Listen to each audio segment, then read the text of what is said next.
जय हिंद विद्यार्थी। आइए हम लोग आज फिर से विद्युत विभव और संधारित्र का एक वीडियो और लेके आ रहे हैं और इसमें सारा क्वेश्चन ऑब्जेक्टिव ही है लेकिन नॉमरिकल है जो एग्जाम में पूछा गया है। और विद्यार्थी ऐसे क्वेश्चन को नेगलेक्ट करके आ जाता है, तो आप कभी भी नेगलेक्ट ना करें, ऐसे क्वेश्चन को जरूर बना के आए। तो क्या क्वेश्चन है आइए हम लोग देखते हैं। देखिए सबसे पहला क्वेश्चन है कि 3 संधारित्र है जिनमें प्रत्येक की धारिता C दिया हुआ है और इसे श्रेणी क्रम में जोड़ा गया है। 3 संधारित्र है जिनमें प्रत्येक की धारिता क्या है C और इन्हें किस में जोड़ा गया? श्रेणी क्रम में। देखिए ध्यान से, इसका हम यहाँ पे बना रहे हैं तो आप लोग स्क्रीनशॉट जरूर ले लीजिएगा। 3 संधारित्र है जिसे किस में जोड़ा गया भाई? श्रेणी क्रम में। चलिए श्रेणी क्रम में जोड़ दिए। अब बोला प्रत्येक का धारिता क्या है? C है, इसका भी C है। तो बताओ यदि श्रेणी क्रम में रहेगा तो बताओ CS का फॉर्मूला क्या होता है? 1/C1 plus 1/C2 plus 1/C3। कोई दिक्कत? और सब का मान कितना दिया हुआ है? C, इसका भी मान C, इसका भी मान C। तो आप ये बताइए इसमें जब कॉमन लीजिएगा तो 1/C, तो यहाँ बचेगा 1 प्लस 1 प्लस 1। तो आप ये बताइए 1/CS बराबर कितना आ गया? 3/C। तो इसको ऊपर पलटिएगा तो बताओ CS बराबर आ जाएगा C/3। यही आपका राइट आंसर होगा। तो फटाफट आप स्क्रीनशॉट ले लें। तो इसका राइट आंसर बताइए क्या हो जाएगा? इसका राइट आंसर हो जाएगा C/3। कैसा लगा कमेंट में जरूर बताएं। अगला क्वेश्चन है कि संधारित्र के समांतर संयोजन में जो राशि प्रत्येक संधारित्र के लिए समान रहती है उसका नाम क्या है? वह कौन सा राशि है? तो आपको बताना चाहते हैं कि श्रेणी क्रम में संधारित्र के लिए श्रेणी क्रम में आवेश समान होता है। क्या समान होता है? आवेश। श्रेणी क्रम में क्या समान होता है? आवेश। श्रेणी क्रम में क्या समान होता है? आवेश। इसे आप नोट डाउन कर ले। श्रेणी क्रम में क्या समान होता है? आवेश। लेकिन आपको श्रेणी क्रम नहीं पूछा गया, आपको पूछा गया कि समांतर क्रम में क्या चीज समान रहता है। तो आप याद रखिएगा इसका राइट आंसर हो जाएगा विभवांतर। क्या राइट आंसर हो जाएगा? विभवांतर। अगर यही श्रेणी क्रम में रहता तो इसका राइट आंसर हो जाता आवेश। अगला क्वेश्चन बहुत ही इंपॉर्टेंट है। पूछा गया कि वान डे ग्राफ जनरेटर एक ऐसी युक्ति है जो उत्पन्न करता है, याद रखिएगा, बहुत हाई वोल्टेज उत्पन्न करता है। क्या उत्पन्न करता है? वान डे ग्राफ जनरेटर जो है हाई वोल्टेज उत्पन्न करता है। अगर आप कमेंट कीजिएगा तो इस पर हम लोग लॉन्ग वीडियो लेके आ जाएंगे। तो जल्दी से जल्दी कमेंट करें कि हमारा जो वान डे ग्राफ जनरेटर है वो क्या जनरेट करता है? हाई वोल्टेज जनरेट करता है। क्या जनरेट करता है? High voltage. अगला क्वेश्चन देखिए बहुत फेमस है, नॉमरिकल टाइप का है कि A और B बिंदुओं के बीच समतुल्य धारिता निकालना है।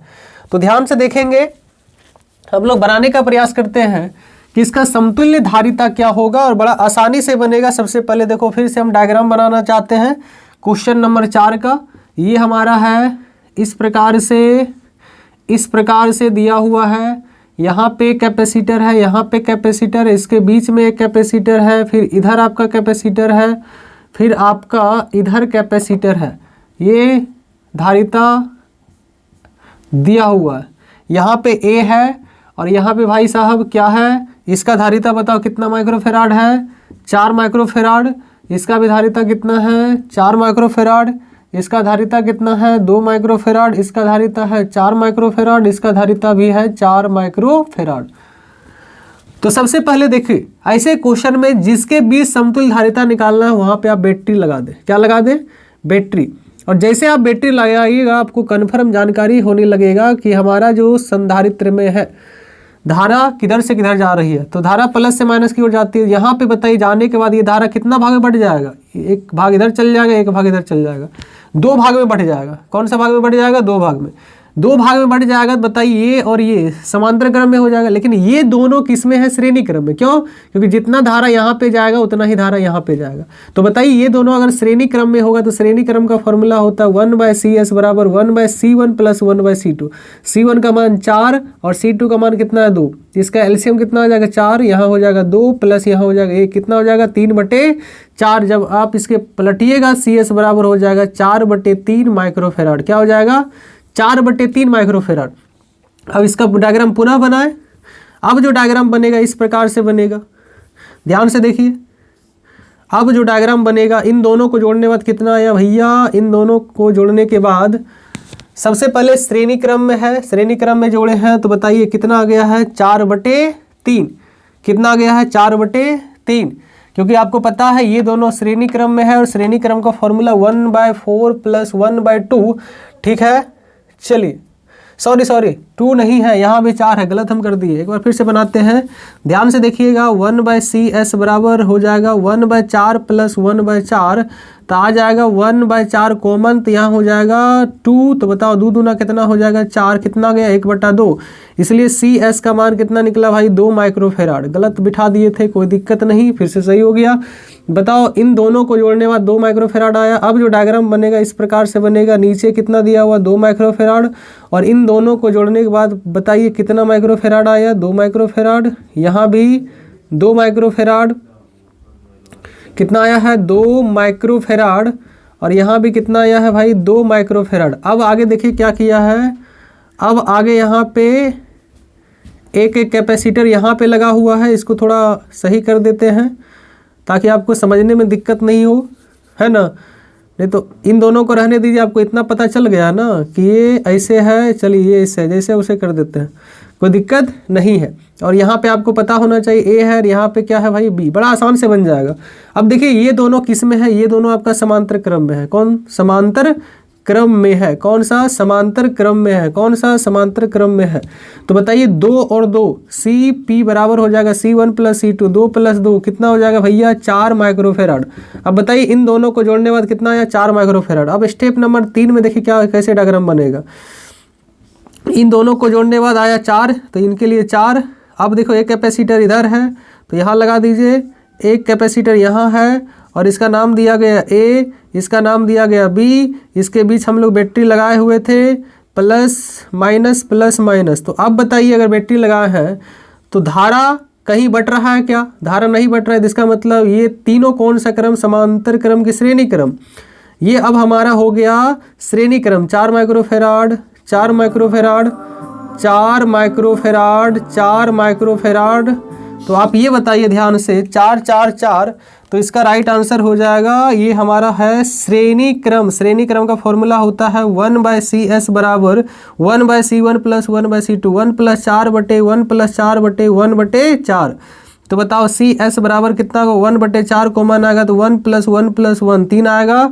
तो बताओ CS बराबर आ जाएगा 3/4, इसलिए 1/CS बराबर आ जाएगा 3/4, इसलिए CS बराबर कितना आएगा 4/3 माइक्रोफेराड। कितना आसान है। सबसे पहले आप स्क्रीनशॉट ले लें, जल्दी से जल्दी स्क्रीनशॉट ले लें, उसके बाद आगे बढ़ते हैं। बड़ा मस्त क्वेश्चन है। चलिए अब हम लोग आगे की ओर बढ़ते हैं, और आगे वाला क्वेश्चन बहुत फेमस है। तो इसका राइट आंसर कितना हो जाएगा भाई 4/3 माइक्रोफेराड। स्क्रीनशॉट लीजिए। चलिए हम इसको मिटाते हैं। अगला क्वेश्चन अब ध्यान से पढ़िए, सारा क्वेश्चन पूछा गया एग्जाम में। अगला क्वेश्चन है कि ए और बी के बीच समतुल्य धारिता बताइए। सबसे पहले आप डायग्राम बनाइए। डायग्राम बनाइए तो डायग्राम हमारा इस प्रकार से है, ऐसे रखा हुआ है, ठीक है, और यहाँ पे इस प्रकार से रखा हुआ है। ये है हमारा ए, ये है हमारा बी। अब बताइए इसका मान आया है 3 माइक्रोफेराड, इसका मान आया है 2 माइक्रोफेराड, इसका मान आया है 4 माइक्रोफेराड। अब बताइए, अब समझ में आएगा। हाँ, ये दोनों कौन सा क्रम, कौन सा क्रम, समांतर क्रम, और समांतर क्रम का फॉर्मूला होता है C1 + C2। कितना आ जाएगा भाई 3 + 2, कितना आ जाएगा 5। अब बताइए इन दोनों को जोड़ने के बाद आया 5, तो ये है 5 माइक्रोफेराड, ये है कितना 4 माइक्रोफेराड। अब बताइए इन दोनों के बीच जो क्रम है वो क्या है, श्रेणी, और श्रेणी क्रम का फॉर्मूला होता है 1/CS बराबर 1/C1 + 1/C2। इतना आएगा 1/5 + 1/4। बताइए 5 4 का एलसीएम कितना आएगा 20, 5 चौका 20, 4 पंचे 20। बताइए 1/CS बराबर कितना आ गया 9/20, इसलिए CS बराबर कितना हो जाएगा भाई 20/9। कितना हो जाएगा 20/9 माइक्रोफेराड। कैसा लगा? सारा क्वेश्चन बड़ा आसान है, तो जल्दी से जल्दी आप उतारें, बड़ा क्वेश्चन आसान है। चलिए सबसे पहले आप स्क्रीनशॉट ले लें। अब अगला क्वेश्चन की ओर बढ़ते हैं। अगला क्वेश्चन भी काफी इंपॉर्टेंट है, जो एग्जाम में पूछा गया है। आइए ध्यान से हम लोग बनाते हैं और क्वेश्चन आराम से बनेगा। देखिए एक है C1 जिसका मान है 2 माइक्रोफेराड, एक है C2 जिसका मान है 4 माइक्रोफेराड। इन दोनों को श्रेणी क्रम में जोड़ा जाता है। किसमें जोड़ा जाता है? श्रेणी क्रम। और उनके सिरों के बीच जो विभवांतर दिया हुआ है वो 1200 वोल्ट दिया हुआ है। कितना दिया हुआ है? 1200 वोल्ट।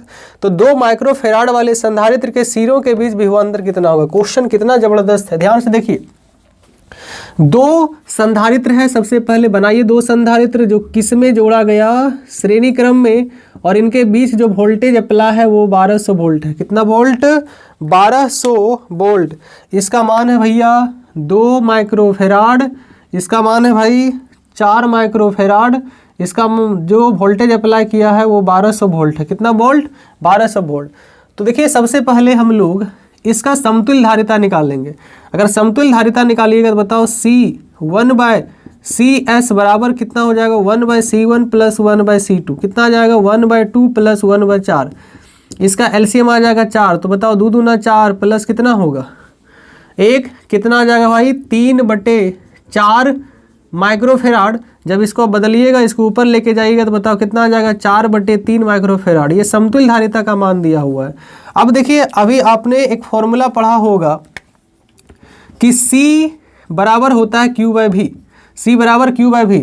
अब जो हमारा डायग्राम बनेगा वो इस प्रकार से बनेगा, ठीक है। चलिए बना दीजिए। इसका मान जो आया है वो 4/3 माइक्रोफेराड। कितना वोल्टेज अप्लाई किया गया? 1200 वोल्टेज अप्लाई किया। तो बताओ C बराबर होता है Q/V। C बराबर Q/V। चलिए ध्यान से देखिए, यहाँ से हमको निकालना है Q का मान। अब ये बताइए C का मान कितना दिया हुआ? 4/3। इधर है Q तो मालूम नहीं है। V का मान दिया हुआ 1200। चलिए क्रॉस गुना कीजिए, 3 गुना Q इधर हो जाएगा 1200 गुना 4। कितना आ जाएगा Q का मान? बताइए 1200 गुना 4 और बटे कितना होगा? 3। बताइए 4 तिया कितना हो जाएगा? 3 चौका 12 हो जाएगा। तो बताओ Q का मान कितना निकला? 1600। 1600 माइक्रो में दिया हुआ है तो यहाँ हो जाएगा माइक्रो कूलम। क्या हो जाएगा? Micro coulomb. लेकिन आपसे ये नहीं पूछा गया, आपसे पूछा गया कि 2 माइक्रोफेराड, ये इस 2 माइक्रोफेराड संधारित्र के लिए विभवांतर कितना है। अर्थात यहाँ से यहाँ विभवांतर पूछा रहा था। इसका विभवांतर मान लेते हैं V1, इसका विभवांतर मान लेते हैं V2। तो हमको इसके बीच का विभवांतर पूछा गया। तो बताइए विभवांतर का फॉर्मूला इसी फॉर्मूला से लगाएंगे। C बराबर क्या होता है? Q/V। C बराबर Q/V। अब देखिए आवेश तो हर जगह समान होगा, आवेश तो इसमें निकालना नहीं पड़ेगा। आवेश कितना निकला? 1600 माइक्रो कूलम। जितना आवेश इसमें है उतना ही आवेश इसमें है। तो बताओ C बराबर Q/V। तो हमको निकालना है V। तो C इंटू V बराबर क्या हो जाएगा? Q। तो V बराबर बताइए भाई साहब क्या हो जाएगा? Q/C। Q/C। Q/C। तो बताओ V के जगह पे यहाँ V1 रखेंगे क्योंकि यही निकालना है। Q का मान आया है 1600 माइक्रो कूलम। आगे बताइए, आगे बताइए। C का मान कितना दिया हुआ है? 2 माइक्रोफेराड। कितना दिया हुआ है? 2 माइक्रोफेराड। 2 1 के लिए है इसलिए सब जगह 1 बैठा दिए और आवेश हर जगह समान रहता है तो Q को Q रहने दिए। तो इसके लिए बताओ 2 माइक्रोफेराड यहाँ से हो जाएगा 2 माइक्रोफेराड। यहाँ से बताइए क्या हो जाएगा? 2 8 16, 2 8 16 800। तो बताओ V1 का मान कितना निकला भाई? 800 वोल्ट। कैसा लगा? बड़ा आसान है। तो ऐसे क्वेश्चन को एग्जाम में कभी ना छोड़े। बड़ा इजी क्वेश्चन दिया जाता है लेकिन विद्यार्थी इसे छोड़ के आता है, सबसे बड़ा बुड़बकी वाला काम करता है। तो चलिए स्क्रीनशॉट लीजिए जल्दी से जल्दी। अब आइए नेक्स्ट क्वेश्चन की ओर हम लोग बढ़ते हैं। जल्दी से जल्दी आप लोग स्क्रीनशॉट ले लिए। उसके बाद आइए 7वां क्वेश्चन और इम्पोर्टेंट है। ये क्वेश्चन बहुत बार पूछा गया बिहार बोर्ड एग्जाम में और विद्यार्थी इसे छोड़ के आता है, कभी ना छोड़े। देखिए प्रभावी धारिता, क्या? प्रभावी धारिता। प्रभावी धारिता 5 माइक्रोफेराड करना है। कितना? समतुल्य धारिता आपको 5 माइक्रोफेराड लाना है। तो कैसे लाना है? पूछ रहा है कि 2 माइक्रोफेराड को कितना बार जोड़े। अच्छा, कम से कम कितना बार जोड़े? जो हमारा प्रभावी धारिता कितना हो जाएगा? प्रभावी धारिता क्या हो जाएगा? 5 माइक्रोफेराड। मोस्ट इंपॉर्टेंट क्वेश्चन है, VI, वेरी इंपॉर्टेंट क्वेश्चन है। तो देखिए 5 प्राप्त करने के लिए हम एक तरीका बताते हैं। सबसे पहले आप सुनिए, अगर 2 कैपेसिटर देखिए सबका मान दिया हुआ 2 माइक्रोफेराड। अगर 2 कैपेसिटर समांतर क्रम में है तो समांतर क्रम में रहेगा। तो बताओ समांतर क्रम का फॉर्मूला कितना होगा? C1 प्लस C2, 2 2 4 हो जाएगा। तो हमको प्राप्त कितना करना है भाई? 5 प्राप्त करना है। तो ध्यान से देखिए, अगर 2 को समांतर में जोड़ेंगे 2 2 आ जाएगा 4। अगर आप 2 को श्रेणी में जोड़िएगा तो बताइए 2 को श्रेणी में जोड़ने के बाद 1/2 एक 50 पैसा कितना, 1 रुपया हुआ, तो 4 1 5 लाना है, कितना आराम से बन गया है। तो 2 इसके लिए बताइए, सॉरी इसके लिए हम लोग क्या करेंगे, 2 कैपेसिटर को श्रेणी क्रम में जोड़ेंगे और 2 कैपेसिटर को समांतर क्रम में जोड़ेंगे, तो आपको टोटल समतुल्य धारिता कितना निकल जाएगा, 5 निकल जाएगा। कितना निकल जाएगा, 5 माइक्रोफैराड। तो इसका राइट आंसर हो जाएगा क्या, इसका राइट आंसर होगा कि 4 संधारित्र को कम से कम बार जोड़ेंगे, जिसके लिए हमको कितना मिल जाएगा, 5। लेकिन कैसे जोड़ेंगे, 2 को हमको जोड़ना है श्रेणी में और 2 को जोड़ना है समांतर में। देखिए लागे सब आएगा 5, सब का मान दिया हुआ 2 माइक्रोफैराड, इसका भी मान दिया हुआ 2 माइक्रोफैराड, इसका भी मान दिया हुआ 2 माइक्रोफैराड। तो आप ये बताइए ये दोनों जो है, ये दोनों किस में है, श्रेणी क्रम में। और श्रेणी क्रम का फॉर्मूला होता है 1/CS बराबर 1/C1 प्लस 1/C2। तो आप ये बताइए 1/2 प्लस 1/2, 50 पैसा कितना रुपया होता है, 1 रुपया। तो आ जाएगा आपका 1 माइक्रोफैराड। तो CS का भी मान आ जाएगा 1 माइक्रोफैराड, आएगा क्या, नहीं आएगा। अब बताओ ये दोनों समांतर क्रम में है, तो समांतर क्रम का फॉर्मूला होता है CP बराबर C1 प्लस C2। CP बराबर क्या हो जाएगा भैया, C1 प्लस C2, क्या हो जाएगा, C1 प्लस C2। तो आप ये बताइए C1 का मान कितना हो जाएगा, C1 का मान आ जाएगा आपका 2 प्लस 2 कितना आ जाएगा, 4 माइक्रोफैराड। क्या आ जाएगा, 4 माइक्रोफैराड। समझ में आ रहा है, 4 माइक्रोफैराड। ठीक है, अब इन दोनों को बताओ, 2 कितना, 1 आया, 2 2 4 1 कितना हो जाएगा, 5। समझ में आ रहा है कि नहीं आ रहा है। तो आप ऐसे क्वेश्चन को ध्यान पूर्वक बनाएं, कभी गलत ना करें, गलत कीजिएगा तो गड़बड़ हो जाएगा। अब बताइए इन दोनों को किस में जोड़ देंगे, समांतर क्रम में, समांतर क्रम में, समांतर क्रम में, समांतर क्रम में, समांतर क्रम में 1 माइक्रोफैराड प्लस बताओ 4 माइक्रोफैराड, कितना आ जाएगा, CP बराबर आ जाएगा C1 प्लस C2। तो बताओ 1 प्लस 4 कितना आ जाएगा, 5 माइक्रोफैराड। आपको 5 लाना है, कितना लाना है, एक बार 2 बार जोड़ेंगे श्रेणी क्रम में, फिर बताओ 2 बार जोड़ेंगे समांतर क्रम में, फिर ये इसका जो आएगा इसको किस में जोड़ेंगे, इसको जोड़ेंगे भैया समांतर क्रम में। तो 5 माइक्रोफैराड आ गया। तो याद रखिएगा 4 को इस प्रकार से जोड़ेंगे, 2 श्रेणी में 2 समांतर में। तो यही इसका राइट आंसर होगा। मिलते हैं नेक्स्ट प्रश्न में। जय हिंद, नमस्कार।